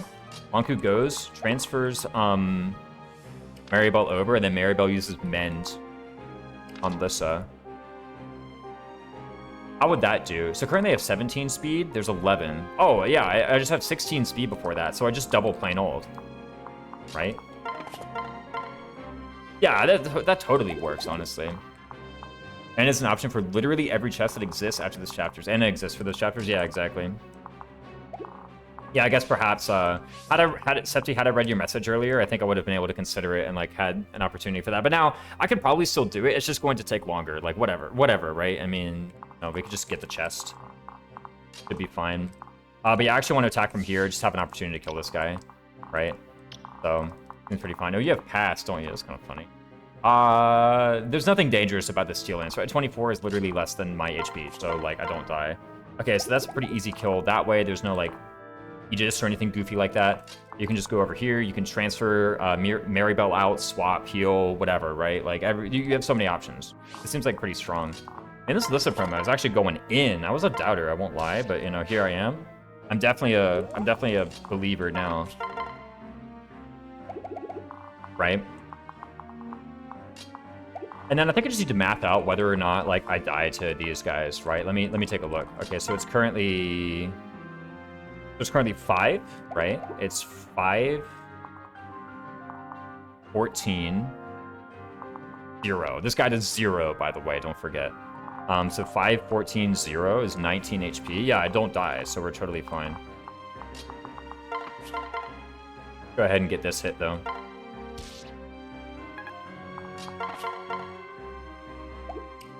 Any way I can get away with something less? I mean, like, theoretically, I could dual strike, but why would I, like... How about I just definitely kill? Maybe the reason to not definitely kill is because... Oh, the reason to definitely kill is because I don't know enemy movement priority, and I don't know whether or not this thief would move before the fighter. I guess I could have just observed it last turn. Like, had I been paying more attention last turn, I would have just seen their movement order, but, you know, now here we are. Another thing is that this Dark Mage might not even attack Chrom. Right? He might, like, move to attack Sumiya or Vake or something, right? I don't really know. He does have pass, let's not forget. So, I don't actually need to worry too much about this, but I'd rather just go ahead and get this.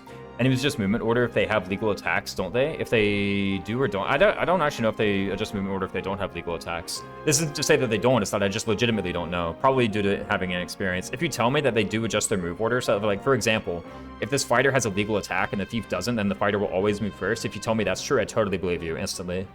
Without any skepticism. You have a lot of power here, Septi. I think I just killed this guy anyway, whatever. How did that deal 40? Oh, what? Oh, because it dealt 81, and then that rounds down to 40. Okay, gotcha.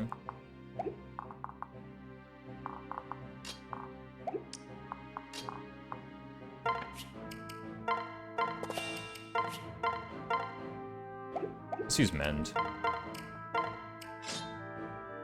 I want to have as much HP as possible. Oh, I should have put a rescue staff on Maribel as well.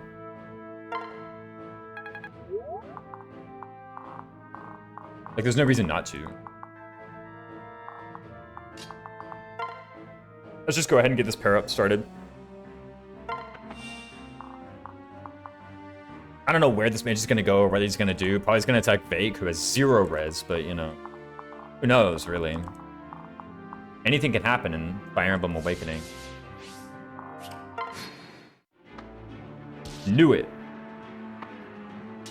Bonk. 84. Sheesh, brother. Let's go. Decent level. HP speed. We've definitely seen worse, but we got A-rank swords as well.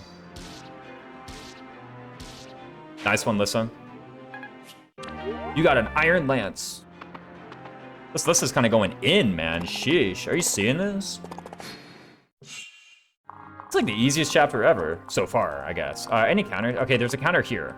Okay, check them. There is a counter. Chrom good? It's true.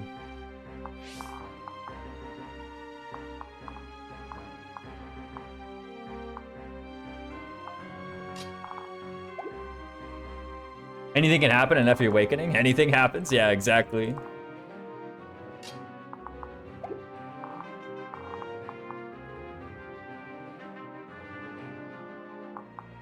Let's take a look here. We have a counter guy. Watch out. Avis. Kinda dangerous. Hello there, what's up, Papalotto? Having 3 good combat units changes chapter so much. This is awakening 3 good units. It's actually kind of tricky to come by, true. You have Frederick, Crom, and then question mark, question mark, question mark. This guy has counter, but it doesn't matter too much, right? You have Aegis. That's like slightly threatening.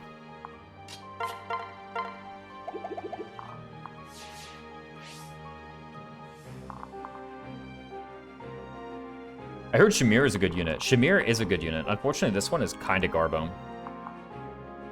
Oh, something has to be done about this guy eventually, right? Okay, here's the thing, right? Take a look. Take a look at this. Take a look at this counter guy, right? I hope you all see the point I'm trying to make up with this counter guy. Wait a minute, freaking Frederick can do it, can't he? Okay, we have this guy who's like kind of in a weird spot, but if we kill this counter guy, sure, you are running up at us and you have counter. That's dangerous. But imagine I have Rapier equipped. If I have Rapier equipped, what actually happens then? Let's think about Rapier. I do lose weapon rank bonuses, or weapon rank bonuses, right? So I have 15 plus 5, that's 20 plus 5. It's actually 15, so I have 35 attack, right? Only 35. Yikes. Notably, only 35 is not really enough because of, in a lot of reasons, but... So actually, I think going down here and, like, murdering this thief is not really that good. I'd actually rather just do it here with a killing edge out. I take a hit from this guy, but then I one-shot with a counter, right? So, like, it's actually totally fine. So, I think what I would like to do is try to find a way for Frederick to fight these 2 guys favorably. That shouldn't be too hard, right? I just use, like, Iron Axe or something. Wow, yeah, I just use Iron Axe. I mean, like, this isn't 1 round because of Pavis. I see the Pavis now, but, you know, should be fine. I think leaving Crom here, letting this guy just to kind of approach however he likes. I can actually kill from here, and killing from here is quite good because it means that, like, this thief is still going to move up here in order to fight me. I think I could do is I could just, like, pair up somewhere or whatever, and then, like, have Crom move here. This is actually a better square. Would it be an idea to kill the thief with Crom and make someone swap his weapon to Rapier for counterattack at the horse? The thing is, that's actually what I was thinking about first, but I mapped it out, and the Rapier actually doesn't one-shot. So because the Rapier doesn't one-shot, I wouldn't like to do that. So I could just, like, leave her front to go pivot over to kill the counter guy next turn. She's done with her thief. Okay, so here's a counter thief, but Crom has literally solved that counter thief today, right? How is Marth so good as a boss in Chapter 4? That they stink as an ally in Chapter 6? What if it's the same one? Right away all of Crom's weapons to 1 after killing the thief. The thing is, like, okay, I can go here or here and kill the mage, and then the thief will have 1 legal target for an attack, and it will be Crom who just one-shots him. So, like, what I actually want to do is I just want to have Crom attack from here or here, probably here, and then just, like, vacate these other units away so that this thief only has 1 legal target, which is Crom, who's here. Right? And I guess, like, yeah, that means Crom isn't as far advanced, but the thing is, he actually will just be closer to this cav. Right? Chapter 6 Marth actually owns. I haven't even looked at her stats. Yeah, this unit looks fine, honestly. What's up, Master Swipe, for the 5-month sub? Thanks. Actually scraps, yeah. Looks like Crom. Hey Raisins, how's the training going? Also, is that Pan paired with Wait. Fred? Fred, yarn hours? Yeah, it's like the same unit. Okay. I mean, I guess she's got more HP. They're almost the same. Yeah, they're pretty similar, actually. And only level 8, too. Look at that. Every Martha only struggles to indiscriminately stand in range of or attack into counter. Yeah, she, like, doesn't really, like, adjust their strategy. Yo, Pan carry? That's right. We're doing Pan carry. What's up, Justin James, NDLC? Also, is that Pan paired with Fred? Fred yarn hours? Honestly, the reason the Pan is paired with Fred is because it gives him +3 strength, +2 skill, +4 speed. And I'm like, that pair up sounds really good, so I'm doing that. Right? You know me. The reason I'm doing it is for a short-term gain, right? I want to quickly address this idea that Septi had about having Lissa pivot somewhere else. The thing is, these combats are, like, so ridiculously favorable that I'd actually just rather keep her here for the moment. Like, look at this, man. Like, I don't even need to heal her, actually. Backpack duty, yeah. No, that's what she's good for. Like, look at this, right? Okay, here's one thing that's true, right? Isn't it true that this guy will never, ever... Good backpack, though. Yeah, exactly. Isn't it true that this guy, that this guy will never ever attack in melee? So this counter is never happening, ain't it? She's a phenomenal backpack, too. Can't speak for experience, but imagine Pan is so good in Lunatic Plus, but performs less well long-term because melee lock Wyvern. That's Assassin Kirby. I finally understand how every Charlotte fan feels. Yeah, exactly. Should be good. Yeah, have fun getting into that. When Pan is paired up, does it give a spring in their step? Yeah, it does, exactly that. with E-bows. So here's another thing I'm doing. I think I pair Vake into Sumia, mostly just to vacate the square. I have Chrom go here.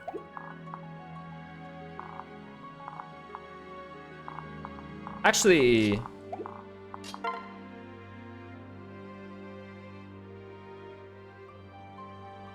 Oh, there's no counter here or nothing like that, so we're actually fine. Who else is using the arm scrolls?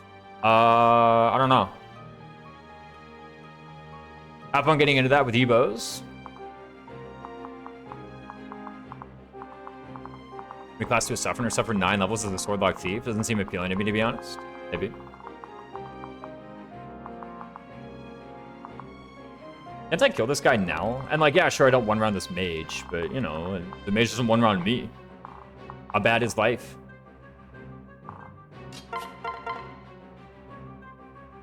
You reclass her to Assassin or level 10 Griffin or Wyvern Lord and then pupper full of arm scrolls? I see. What is the best weapon type to be E-rank in? Probably tomes. That's probably what people are saying. You have a lot of options as E-rank tomes, right? Or stats. Weapon, right? Am I right?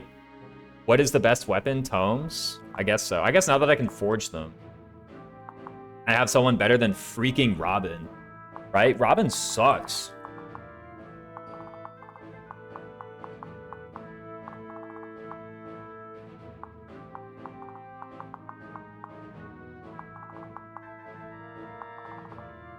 What is the worst weapon to beat E-rank in? I don't know, swords maybe? Stabs, you count those are great too. I don't actually know.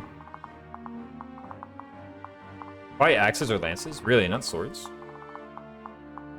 I have no idea, actually. I'm just making stuff up. Do you think Thieves got nerfed by switching from swords to bows and fates? No Thieves and fates. Haha. Outlaws, I mean, I don't know. Like, the thing is, it's like, so far, Thief has not been, like, very impressive to me in Awakening, Kevin, I will say. So, it's hard to imagine them, like, getting nerfed by switching to something, because, like, the Thieves currently are, like, very unimpressive, and I don't really know, like, a lot about Fate's meta or whatever. Like, I don't really know a lot about Fate's units, but, like, Outlaws don't seem horrible the way that Thieves are here, so, like, I think it's fine, honestly. The thing is, like, the Outlaw and the Ninja are each, like, such different classes. Whichever one you decide is, like, okay, the Thief turned into this, the Thief turned into the Outlaw, the Thief turned into the Ninja. I don't really know which one it turned into, but I guess it turned into both. They're both, like, very strong, but for reasons very, like, not necessarily related to the bows, right? Or to the sword, or to the lack of sword. Unless you're in Birthright, bows are a top 3 weapon type. They're good in, like, 3 maps in a row in Birthright, that's basically it. Bows are good in Conquest Web, especially in Conquest. They're better than swords, lances, axes. I don't know. Isn't Siegfried a sword? In Birthright, they're bottom 1. Last I checked, Siegfried is a sword. Yeah, but generally... Okay.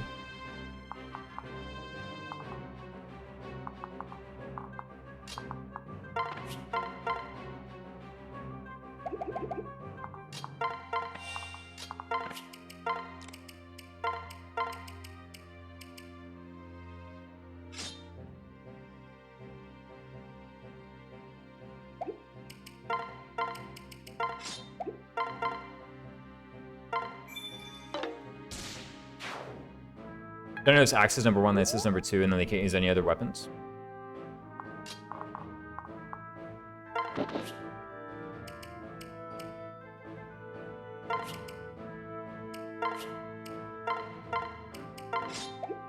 Yo, Vake, good. They're carrying sword types with their hacked weapons? Yeah, exactly. But they're exceptions to the rule. Ooh, 14 EXP! Now we're close to Sumia's first level, guys. Yeah, you can't attack Chrom, which is fine. Right? I think I want to position myself diagonally. Ooh, I could get some terrain avoid. There we go. Actually, going here maybe is unfavorable. I think I want to go here. I want this cav to end up on this square with certainty. If I want him to end up on that square with certainty, then surely I go here instead, right? Surely going here is best. Most of the conversation was because I had to turn on the volume for a minute, just someone say general and had to do the bit. General. Generally, it's Axe's number one. Haha. Oh, okay, I see it. I was like, what do you mean generally? God, I cannot believe it, bro. We're talking about best weapon type and fates. Yeah, I don't know. Sword seems pretty good. You know?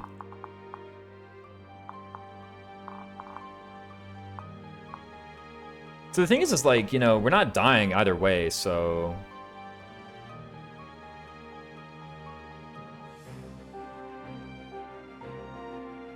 Luck, 7. Crit, 3. Luna, 18 attack. 19 HP. So I think what I'm going to do is I'm going to transfer and I'm going to mend. Sure, for this turn...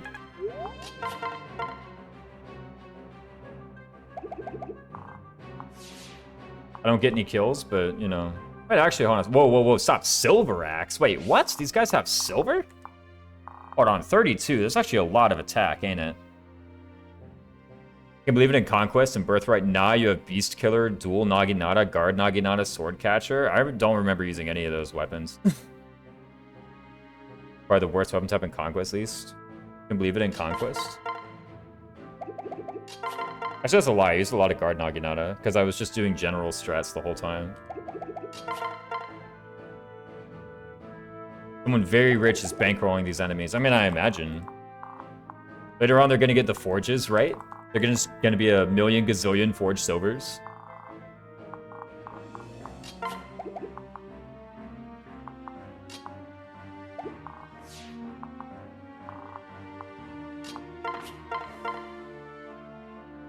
Wait, 14? How much damage will it take from this from the Dark Mage? A lot, actually. I take 18, I take 13. 14 plus 13 is a number for sure. See, the thing is, like, I'm not killing this mage either way, right? So, like, you know, how about I just kind of... I think the thing is, Lissa will eventually need to retreat from this front, right? To be clear, okay, there's a Hawkeye here, and there's a Luna here, right? So, there's a Hex. But I've literally done the math and said I take 14 from this guy, and I take 13 from this guy. 14 plus 13 is 27, which notably doesn't kill. I guess I'm, like, getting spooked by the counter, but I shouldn't get spooked by the counter. General and Birthright? Other than core and spouse child, are there other ways to get general? Well, that's what I did, so... Orin was a general, his wife was a general, and Kana was a general. And that's what I did. Did I misinterpret use of Guard Naginata? Yeah, that's what I did. Yeah, other than core and spouse child, nope. Use Great Knight Shiro with Great Knight Sophie pair up, and Guard Naginata takes very little damage. Very little or 0? What's the number? There's a difference. Right? Okay, I already know that I take 13 from the guy, right? So, should be fine. Again, I'm somehow, like, scared of counter, but I don't think I should be scared of counter. 22 minus 6 is 16, times 2 is not lethal, but that's fine. I just retreat and then concoction. Like, 3 from Silver Axe Great Knights? That's more than 0. Oh, I could dual strike from Long Ku. It is 26%. This is Kagura Shiro, by the way? Gotcha. Seems like a lot of details.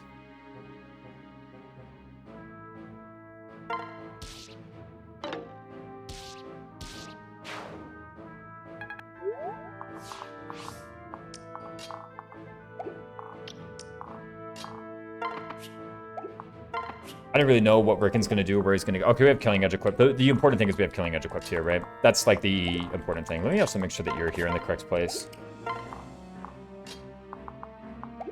I guess I could, like, move Rickon here for, like, slightly more mobility on Sumiya, perhaps. Who knows? Right? Logku tried. Oh, he actually tried with the dual strike. Isn't that cool? Yeah, Rickon here seems cool.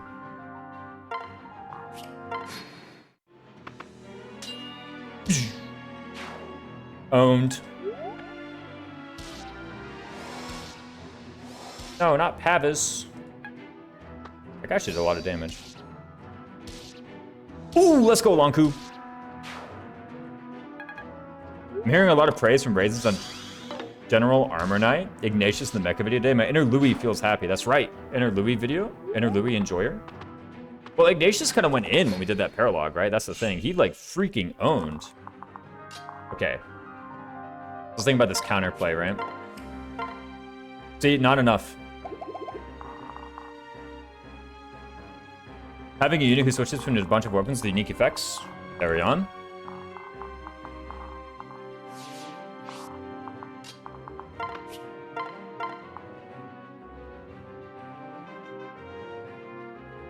So if we get this 11, then what? We're down to 23 HP? What if we don't get the 11? Iggy is probably the best bad unit in Rev? What do you mean? Ignatius owns.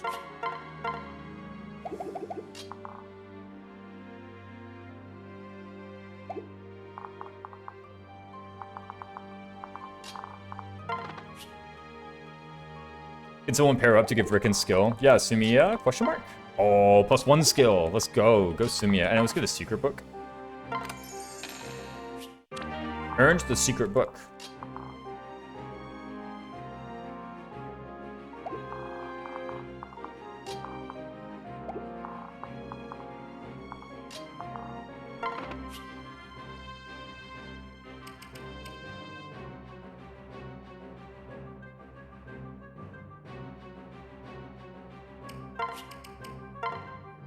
Go this way. Deal with Maribel from the top.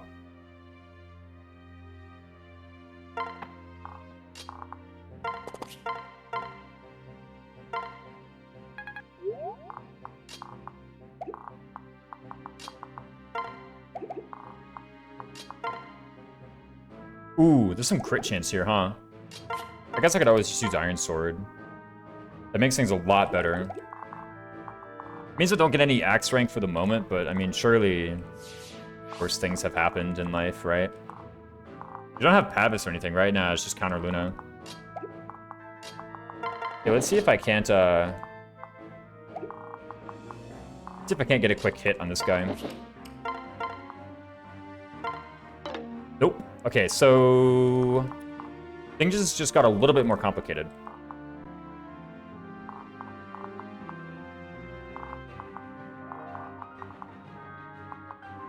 Oops. I mean, it's fine, probably.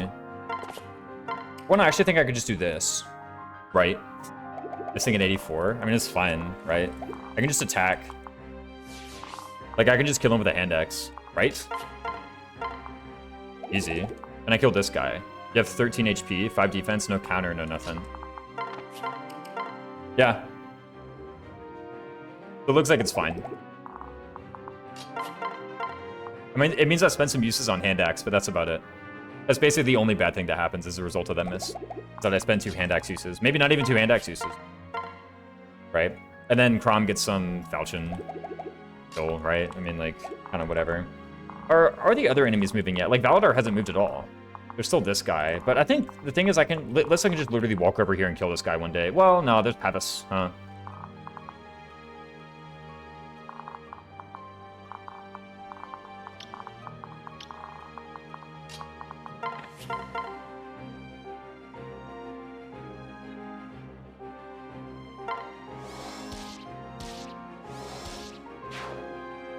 I see he'll probably start moving this turn. I know he does start moving eventually. I remember that from the Mecha Let's Play. Let's get in there, Pan. Nice.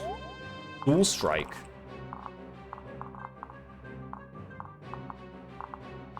Anything else? No. Oh, there's a sparkle tile down here. Maybe I should try to get it at some point. So agreeing with Griffin Wyvern Loop, the other Wyvern carries do Long Ku, one Assassin. Then reclass to Griffin. I just had an Awakening Draft Race idea. Oh, sorry, an Awakening Draft Race idea. What if instead of doing the Griffin Wyvern loop, the other Wyvern carries do Long Ku, one Assassin? I think, like, it's probably better to just go quickly. Pretend move pass and bow access for Grima. Bow for Grima doesn't really seem that important. Like, you gotta remember, it's on hard mode. Like, on hard mode, you just walk up and kill him. Like, bows for Grima doesn't seem that good at all. Also, in order to, like, even get decent bows for Grima, you gotta build a lot of bow rank. And building a lot of bow rank is rather slow. I'd rather just have 1-2 range. The only reason the pass was useful at all... And the thing is, like, you're spending a lot of time in Assassin for pass. It saves a round. How many rounds does it spend to get more than E rank bows? How many rounds does it spend because you don't have 1-2 range and assassin? Like, you're saving 1 round and spending, like, probably 40, right? Did I get Fred with Pan on the Sparkling tile? If they get support points? I have a Seed of Trust. I could use the Seed of Trust, can't I?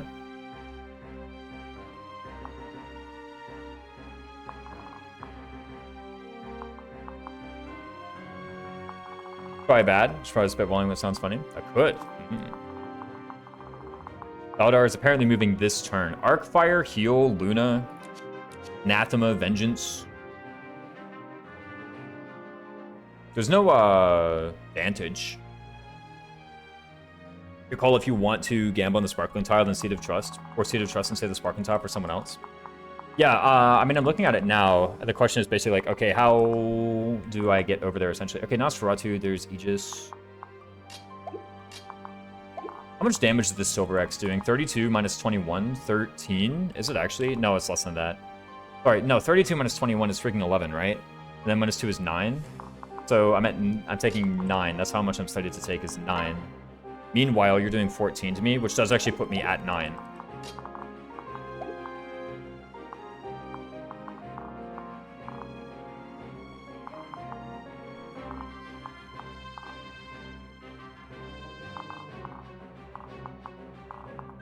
Is Marth gonna die to counter here? Is Marth gonna just 1 round? I think Marth just 1 rounds this guy.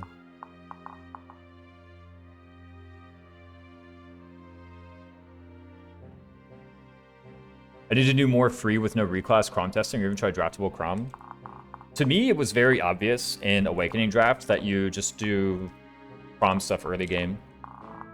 And then you completely undeploy Robin for the entire rest of the game. Crom draft to Crom is the old rules. I don't probably remember the old rules. If you get EXP, Fred gets the most value since he's the most over leveled. Yeah, exactly. Like, I do want to put the Frederick drop here.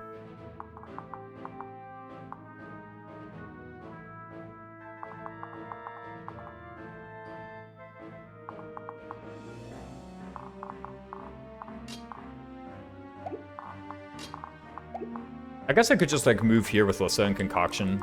And this is giving Lissa some EXP from killing this guy, right? It spends a Concoction, but hey, still good. I guess I could... No, I could trade a Vulnerary over, right? Like, I could move here. I could just trade a Vulnerary over to Lissa.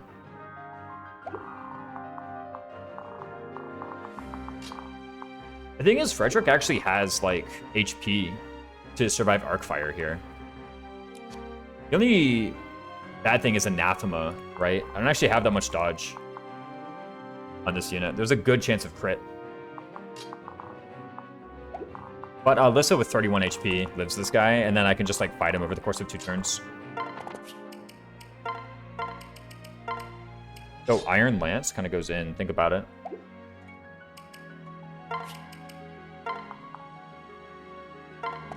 And then Maribel heals Crumb. Oh, this guy is pass, actually. A bit of an issue for the whole Maribel heals Crom timeline. Because you can just go onto the tile. Maybe just Vuln.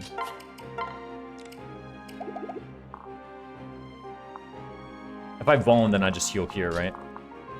Attack this way.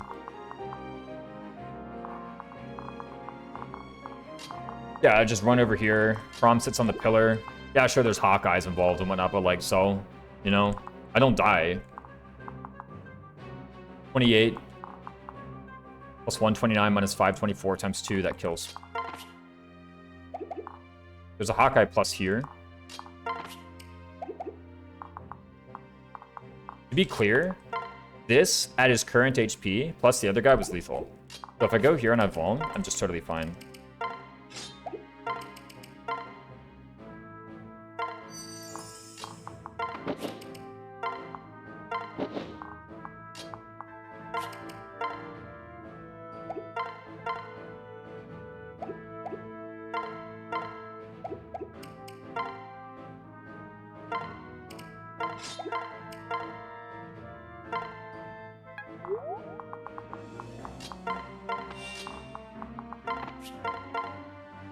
Oh, and that, wait, well, no, there's Aegis, right? There's Aegis Plus. I don't die to this guy ever, right?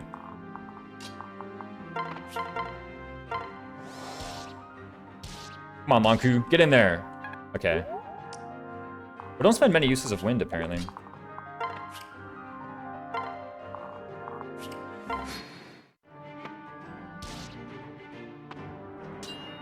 Nice tool guard. The game is opening up because you're getting more used to it, or your units are stronger, or both. I think the enemies are a lot weaker than they were a minute ago, Justin. Like, a lot of my units have gained like 10 or 11 or 12 or 13 levels worth of stats. Meanwhile, the enemies, certainly, like, their skill pool has gotten more dangerous, but, like, we're literally talking about fighting level 6 generics right now, right? I don't even remember what level they were in Prologue or what level they were in Chapter 1 or Chapter 2, but they were at least level 1, which means, like, the enemy auto-level formula has only given them 5 levels worth of stats, whereas I've gotten, like, 13 or 14 or 15 on my key units. If there's any reason why my units are doing well, or rather, my army is doing well compared to the prior chapters, it's probably that. The enemies just simply haven't developed that much. Furthermore, I have a lot of support bonuses as well. They've gotten more than that because of how Lunatic mode bonuses work. I see. Then maybe I'm wrong. But I've also earned things like supports, right? Like, supports have been pretty good. Weapon rank bonuses. I have better equipment, exactly. I got a promotion a moment ago. I forged a wind tome. There have been, like, a lot of different avenues through which I've improved my units. Astro's nice to you. Yeah, I'll be right back. Good question, though, Justin. I'm gonna continue on the question a bit, but I need to pee. I'll be right back.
All right, I'm back, boys.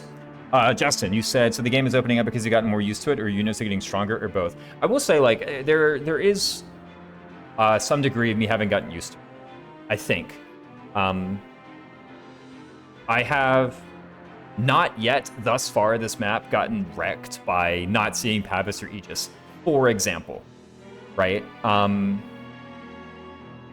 don't really know to what extent.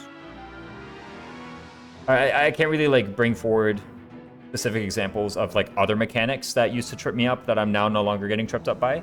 There probably are some mechanics that I've just gotten used to. I can't like name them for you right now, but it's like, yeah, they exist and they're there. But like, for example, like Pavis and Aegis on enemy units actually used to like trip me up a lot. Like a couple streams ago, back when I was on like chapter 3 specifically, I was having a lot of difficulty with that. But now it's like just totally fine. Nothing's going wrong with that whatsoever. I just see it ahead of time. It also helps that I have a competent tome user now. I won't lie. That was something where I think I just undervalued having that like axis of engagement with the enemy. Having a competent tome user who can get around Pavis. Tome user's good. Yeah, exactly. I was just saying like they're not called Crom, so they're not called Crom or Frederick, so how can they be good? I think that was my attitude towards it at first. But then I see this this Lissa, and it was really like Septi was the first one who was like, you gotta promote Lissa, man. So I'm gonna give Septi the credit here. But I was a total non-believer, and then I'd like actually get this Lissa out here, and she's just kicking total butt on the right side of the map. Right? So I would have suggested promoting her. Boo, you were too slow, Kirby Master. What is up? What's up, True to Fruit? Yeah, life's going good. So I think like in general, probably I am like not respecting development. Mount 14 slip, yeah. Yay, Lisser, that's right, Tribolical. I think I am not respecting the need to develop my units quickly. Perhaps Awakening is a game where, like, when I have the opportunity to farm, I really ought to farm. Right? Stats kind of mitigate the issue of reduced DXP gains, like whatever, yeah, exactly. Winning long-term prospects as early is kind of mad, but in Alyssa's case, it's different, right? Because she's just earning Sappy XP. Yo, best game with best difficulty. What's up, New Jersey? Welcome back in.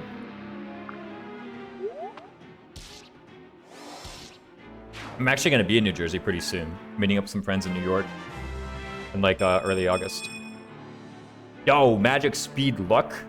You still get like 15 EXP for heals as Sage. Dang, nice. Staff XP is super generous to the, yeah, I tell you like level 20 equivalent. Just really high internal level, right? Ah, dang it, man. Look at that. SMH my head. I'm trying to get the, actually, so here's the thing, right? Imagine. Well, you have Vantage? No. You have Nosferatu. Okay, let me think here, right? Boom. I'm through thinking. I'm just gonna send it.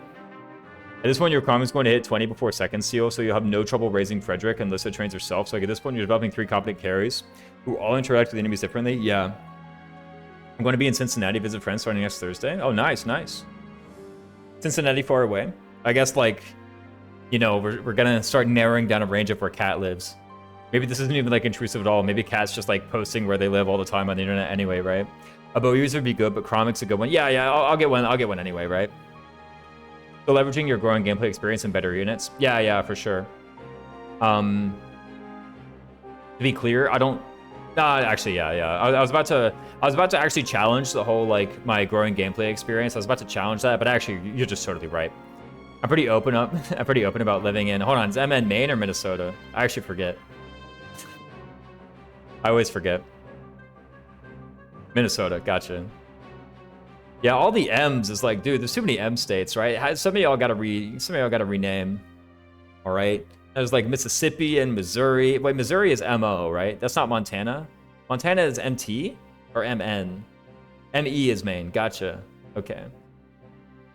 Yeah, the abbreviations. Like, I can tell you all the states, you know. I can't tell you they're like 2-letter identifier, right? I was telling someone the other day, this is actually a fun fact if there's any non-Americans in the chat. Or people with like English as a second language out here. I was actually telling this the other day. There's a dead giveaway, actually, if someone's not American, or if someone is or isn't American, right? The dead giveaway. It's the capital of the United States.